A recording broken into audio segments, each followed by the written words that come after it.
بسم الله السلام عليكم ورحمة الله وبركاته. sanadkii 463 markii uu Alab Arsalan uu Shaam la wareegay ayuu boqorkii Roomaanka oo la oran jiray Romanos soo abaabulay duulaan xoog leh isagoo ku dhawaaqay inuu diinta Islaamka iyo dadkeeda soo afjarayo oo ilaa Baghdad soo taabanayo wuxuuna soo hogaamiyay ciidan ciidaas oo dhaqaaqday ah. ciidankaas waxaa hogaaminay 35,000 oo abaanduuliyaal sare ah oo mid walba colkiisa wato. ciidanka wata waxaa kamid ahaa 35,000 oo Faransiis ah iyo 15,000 oo dadka qaaska la yiraahdo. wuxuu watay qalab dagaal oo nooc walba leh oo aan tiradiisa la soo koobi karin. saraakiishiisa wuxuu mid walba u sii magacaabay gobol kamid ah gobolada muslimiinta, xataa magaalada Baghdad qaar buu u magacaabay. wuxuu ahaa nin kibre oo qooqi ka batay oo mooday inaan cidina waabin karin oo muslimiintu ay baseen. wuusan ogeyn diinta Allah ayaa ilaashanaya oo markii ay halis gashaba garab u soo saaraya. Alab Arsalan markii uu maqlay duulaankaas lixaad kale ee dhulka muslimiinta ku soo fool kale ayuu abaabul galay oo ciidankiisa iyo muslimiintiiba diyaariyay. wuxuuna watay ciidan lagu qiyaasay 20,000 waxayna labadii ciidan isugu soo baxeen meel la yiraahdo Rahwa maalin Arbacaha oo bisha Sadataal ay tahay 25 sanadkii 463 kuna beegan taariikhda miilaadiga 26 August 1917. markii uu arkay ciidanka gaalada lixaadka ay leeyihiin ayuu shaki galay, waxaana la socday caalim faqiih ah oo la oran jiray Abu Nasr Muhammad bin Abdul Malik oo reer Bukhara ahaa kaasoo jihaad ka soo qayb galay. wuxuuna kula taliyay inuu dagaalka ku beego maalinta Jimcaha marka qoraxdu ay ka gudubto oo dhammaan masaajidada looga duceeyo mujaahidiinta. sidii buuna sameeyay isagoo ciidankii cadawga ahaa meermeeriyay.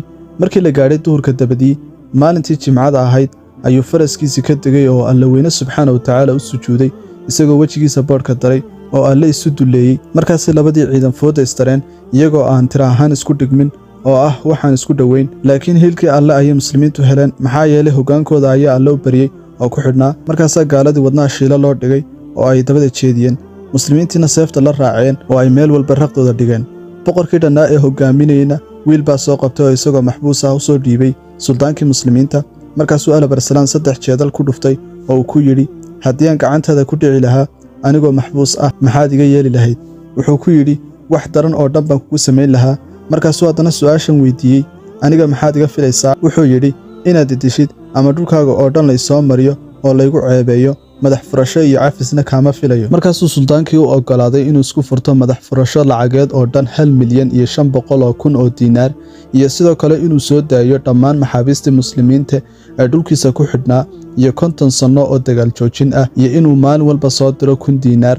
sidaas baana lagu heshiiyey oo labadooduba qalinka ku duugeen. markaasuu boqorkii soo hor istaagay. markii biyo la siiyey ee uu haraadkii ka baay ayuu u foorsaday isagoo xushmaynaya. sidoo kale wuxuu u foorsaday dhinacii khaliifka muslimiinta. wuxuu boqorku siiyey 10,000 oo diinaar oo jidmar ah. koox saraakiishiisii ka midana uu sii daayey si ay jidka u sii mariyaan. isaguna ilaa hal minqaad ayuu sii raacay oo uu sagootiyey.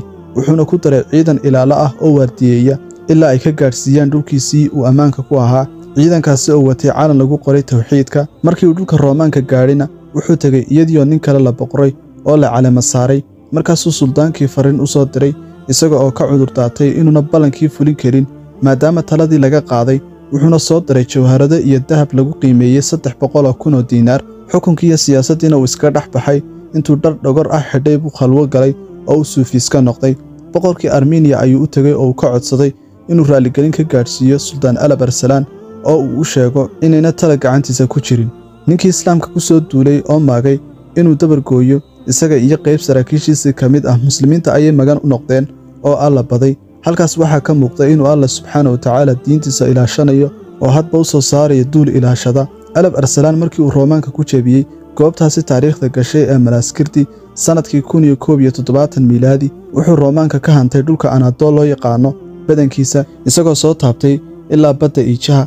kaasina wuxuu ahaa duulaankii ugu horreeyey ee dadka Turkidu cagaha ku dhigan dhulkii ay ka talin jirtay imbaaraadoriyadii Roomaanka iyaga oo horay uga soo qabsaday Georgia iyo Armenia oo ay mar kale muslimiinta ka qabsadeen. sanadkii 465 ayuu Alab Arsalan wuxuu ka haystay ciidan lagu qiyaasay 200,000 wuxuuna ku duulay dhulka ka shisheeya webiga Jeexoon oo ah dhulka ay asal ahaan Turkidu ka yimaadeen oo ku yaala xadka Shiinaha. haddaba markii uu gaadhay dhulkii fogaa ayuu ku xanaaqay nin la odhan jiray Yusuf al-Khawaarizmi oo markaasi wax biyey. markaasaa la soo hor istaajiyey oo uu ku canaantay eeddii uu galay. kadibna uu amar ku bixiyey in 4 tiir la taago oo la daldalo. markaasuu Yusufna xanaaqay oo suldaankii caayay kadibna ku yidhi ma anigoo kala sidaas loo dilaa markaasuu sultaankii amray in la sii daayo sultaankiina qaanse iyo leeb ayuu soo qaatay oo uu ku ganay laakiin wuu la waayey yuusufna dhinacii sultaanka ayuu soo abbaaray sultaankiina sariirta ayuu ka soo degay kadibna wuu turanturooday oo uu dhulka ku dhacay markaasaa yuusuf toorri u xidhnayd dhexda kaga dhuftay isagiina askartii baa dishay sultaankiina dhaawac culus ayaa soo gaadhay wuxuuna ugu dambayn u geeriyooday dhaawacii maalin sabti ah bisha rabiicul awal ay 10 ahayd sanadkii 465 alab arsalaan allah naxariistay waxaa lagu sheegay inuu caadil dadka wanaaga ku dhaqa oo naxariis badan ahaa ummadana u tudho oo dadka danta yar iyo masaakiinta u roon ehelkiisa iyo jaalayaashiisana baari u ah oo duco badan sadaqa badanna la baxa bil kasta oo ramadaan ah wuxuu la bixi jiray 15,000 oo diinaar xilligiisii lama aqoonin dhaqanadii la soo maray oo dilka iyo dhicidda ummadda ahaa